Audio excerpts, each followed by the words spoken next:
सतगुरु के साजे निवाजे प्यारे साथ संगत जी, प्यार और सत्कार से कहना धन निरंकार जी। सतगुरु दातार का हम हर पल शुक्राना करते हैं। इन्हीं की कृपा से हमारी जो जिंदगी है वो आनंद में बीत रही है। सतगुरु सच्चे पातशाह का कोटिन कोटिन बार शुक्राना करते हैं और यही अरदास इनके चरणों में सभी के लिए करते हैं कि हे दातार सच्चे पातशाह सभी को अपने चरणों से जोड़ के रखना। साध संगत जी कहते हैं, सत्य की समझ सत्य का दीदार कराने वाले सतगुरु से भी मिलती है। एक बार एक व्यक्ति बहुत भाग दौड़ करने के बाद प्रार्थना स्थल पर पहुंचा। वहां पर प्रार्थना की जा रही थी और वह उस प्रार्थना का अंतिम चरण था।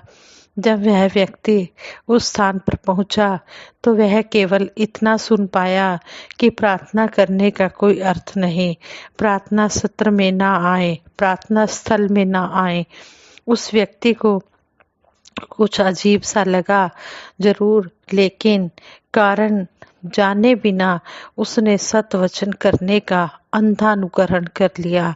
शायद वह इस भाव का प्रभाव ग्रहण कर गया कि प्रार्थना स्थल पर हमेशा अपनी मनमर्जी से ना सोचते हुए सबसे पहले सतवचन कहना चाहिए। ऐसा सोचकर उसने नियमित होने वाले प्रार्थना स्थल में जाना बंद कर दिया। 1 साल बीतने के बाद जब वह अपने एक साथी से मिला और बातचीत में जब उससे प्रार्थना स्थल में न आने की वजह के बारे में उस साथी ने पूछा तो उसे याद आया कि उस दिन जो पूर्ण उपदेश दिया गया था वह यह था कि अगर प्रार्थना भावहीन हो, किसी के नुकसान के लिए हो या उसमें ईश्वर पर विश्वास ही ना हो तो प्रार्थना करने का कोई अर्थ नहीं। ऐसी सोच लेकर प्रार्थना स्थल में ना आए, प्रार्थना सभा में ना आए।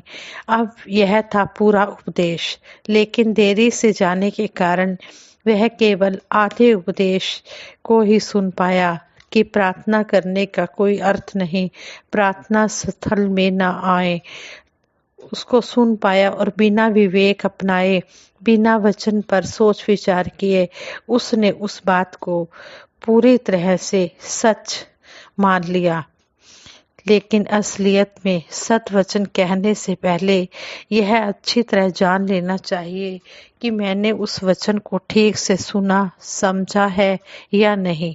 अक्सर शब्द और उसके पीछे छिपे अर्थ को समझे बिना किया हुआ सतवचन कर्म कांड का रूप ले लेता है, जो हमें भक्ति की ओर नहीं बल्कि उल्टी दिशा में ले जाता है। जहाँ आदेश जरूरी है वहीं पर आदेश के पीछे का उद्देश्य भी समझना बहुत जरूरी है। उस बात के उद्देश्य को समझे बिना आदेश को मानना घर तो है पर सामान नहीं।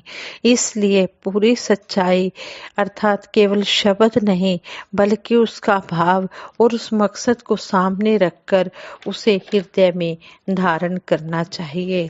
कहते हैं कि आधा ज्ञान करे नुकसान, आधा अधूरा ज्ञान करे नुकसान।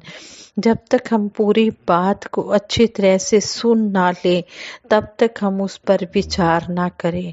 पूरी बात अगर हम मान लो सत्संग में थोड़ा लेट हो जाते हैं और कोई महापुरुष विचार कर रहे हैं, हम उस बात को पूरी तरह से नहीं सुन पाए तो जो हमारे से पहले वहाँ पर सत्संग में पहुँचे हुए महापुरुष होते हैं, हम उससे पूछें कि ये महात्मा ये बात किस प्रकार कह रहे थे, आप जी हमें समझाइए।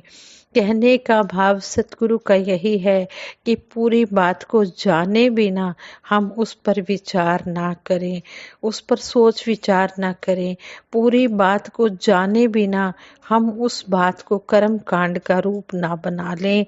हम जो भी सतगुरु कह रहे हैं उस बात पर हम अच्छी तरह से अमल करें।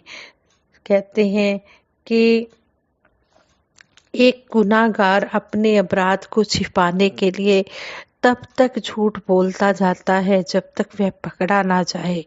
बच्चे अपने टीचर की डांट से बचने के लिए झूठ बोल देते हैं और कहते हैं, कभी कभी बुराई को छिपाने के लिए भी लोग झूठ का सहारा लेते हैं। कितनी बार बच्चे के पेरेंट्स झूठ बोलते हैं कि द्वार पर आए अतिथि को बोलो कि पापा घर पर नहीं हैं। तब बच्चे उस मेहमान को यही बात कह देते हैं। ऐसे झूठ का विस्तार होता जाता है। एक झूठ को छिपाने के लिए 100 झूठ बोलने पड़ते हैं। शुरू शुरू में झूठ बोलने की इतनी हानियां, इतने नुकसान दिखाई नहीं देते, लेकिन कहते हैं कि जब झूठ बोलने की आदत किसी को पड़ जाती है तो उसके रिजल्ट बहुत ही नुकसानदायक होते हैं और बाद में उस व्यक्ति को पछताना पड़ता है। देर से ऑफिस पहुंचने वाला वर्कर कभी बस ना मिलने या कभी बच्चे की तबीयत खराब होने का बहाना बनाकर अपना बचाव कर लेता है। बार बार के बहाने सुनकर जब ऑफिसर का विश्वास उस व्यक्ति पर से उठ जाता है तो उस समय उस व्यक्ति की स्थिति उस गवाले जैसी हो जाती है जो भेड़िया आया चिल्लाकर गांव वालों को इकट्ठा कर लेता है और झूठ मूठ ही उन्हें हैरान कर देता है। रोज की बात होने के कारण गांव वालों ने उसकी पुकार पर जाना छोड़ दिया। एक दिन सचमुच भेड़िया आ जाता है। जब भेड़िया आता है तो वह ग्वाला सहायता के लिए चिल्लाता है, लेकिन कोई भी उसकी सहायता करने के लिए नहीं आता और उसकी कितनी ही भेड़ें मारी जाती हैं। बार बार झूठ बोलकर दूसरों का विश्वास तोड़कर हम झूठ के चक्रव्यूह में फंस जाते हैं। हम अपना ही नुकसान कर बैठते हैं। झूठ बोलने की आदत जो होती है यह पतन की ओर ले जाती है और यह मानसिक और शारीरिक सेहत के लिए भी नुकसानदायक हो सकती है। एक बार निरंकारी राजपिता जी ने भी हमें एक कहानी के माध्यम से समझाया कि हमने किस तरह चेतनता का इस्तेमाल करना है। कहते हैं कि किसी गांव में एक व्यक्ति रहता था। एक बार वह दान में मिली हुई एक बकरी के बच्चे को अपने घर लेकर जा रहा था। रास्ते में 3 ठगों ने उसे ठगने की योजना बनाई। तीनों अलग अलग हो गए। सबसे पहले ठग ने उसके पास से गुजरते हुए कहा, क्या अनर्थ कर रहे हो? आपने एक कुत्ते को अपने कंधे पर उठा रखा है। वह व्यक्ति बोला, यह कुत्ता नहीं, यह तो बकरा है। थोड़ी देर बाद फिर दूसरा ठग मिला।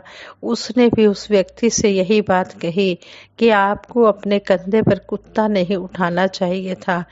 वह व्यक्ति उसे डांटकर आगे निकल गया। तीसरे ठग ने भी कुत्ते को पीठ पर लादे जाने का कारण पूछा तो उस व्यक्ति ने सोचा, हो ना हो मेरी आंखें ही धोखा खा रही हैं। मेरी आंखें ही धोखा खा रही हैं। इतने लोग झूठ नहीं बोल सकते। यह बकरा नहीं, यह कुत्ता ही है। और उन्होंने बकरी के बच्चे को कंधे से उतार दिया। ठगों ने बकरी के बच्चे को उठा लिया और अपने घर की ओर चल दिए। एक ही झूठ को बार बार बोलने पर वह झूठ सच जैसा जान पड़ता है और लोग एक ही झूठ को बार बार बोलने पर वह झूठ सच जैसा दिखाई पड़ता है और लोग धोखे का शिकार हो जाते हैं। मनुष्य को अगर इस झूठ के चक्रव्यूह से बचना है तो धर्म को अपनाना होगा। प्रत्येक धर्म सच बोलने के लिए ही कहता है, क्योंकि सच कहने से मनुष्य के अंदर संतों के गुण जगते हैं। अगर मनुष्य को अपने को बड़ा बनाना है तो उसे लगातार अपनी ऊर्जा को बढ़ाना होगा और अपनी बुराइयों को दूर करना होगा। इसकी शुरुआत सच बोलने से कर सकते हैं। कहते हैं कि सत्यमेव जयते, कि सत्य की हमेशा जीत होती है। जो हमेशा सच बोलता है, सच बोलने वाले की हमेशा जय ही होती है, विजय ही होती है, जीत ही होती है, उसकी कभी हार नहीं होती है।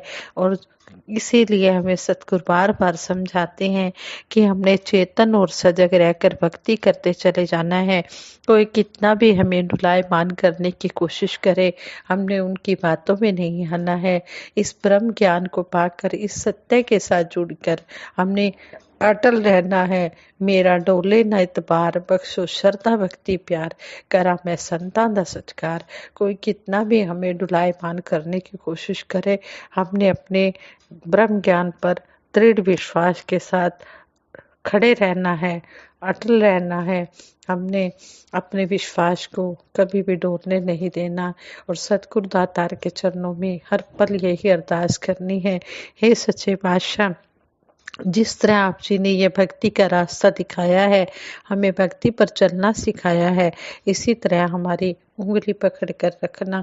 हे मेरे मालिक दीनदयाल, इसी तरह हमें अपने चरणों से लगा कर रखना। इस दुनिया के मेले की भीड़ में हम कहीं खो न जाएं। हे मेरे दातार, हमें दुनिया की भीड़ से बचा कर रखना, हमें अपने चरणों से लगा के रखना। हम हमेशा मायापति से जुड़े रहें। संपूर्ण हरदेव वाणी में सतगुरु बाबा हरदेव सिंह जी महाराज भी हमें भक्ति के बारे में समझाते हैं कि चेतन और सजग रहकर जो भक्ति करता जाता है, कहे हरदेव सुखों से अपना दामन भरता जाता है, उसके घर में खुशियां ही खुशियां आती हैं, उसकी झोलियां खुशियों से भर जाती हैं, उसे किसी भी प्रकार की कमी नहीं रहती है। आओ हम सब परिवार से ही सतगुरु के चरणों में एक अटूट विश्वास के साथ जुड़े रहें और हमेशा ये सतगुरु के चरणों में यही मांग मांगे कि हे दातार सच्चे पातशाह, हमें सेवा सिमरन सत्संग के साथ जोड़ के रखना। कोई भी ऐसा पल ना आए जिस पल हम सेवा सिमरन सत्संग से दूर हो जाएं। हम हमेशा मायापति से जुड़कर रहें और माया से बचकर रहें। माया ये नहीं कि धन दौलत है, माया बीवी बच्चे भी है, ये महल माड़ियाँ भी माया है, ये कोठियाँ बंगले कारें ये सब कुछ माया है। इसलिए दातार सच्चे पातशाह, आप जी के चरणों में रहकर सबसे पहले आप जी की याद हमारे मन में आए, फिर हम जो आप जी ने ये दातें हमें दुनियावी दातें बख्शी हैं, फिर इन दातों का उपयोग करें। साध संगत जी प्यार से कहना, धन निरंकार जी।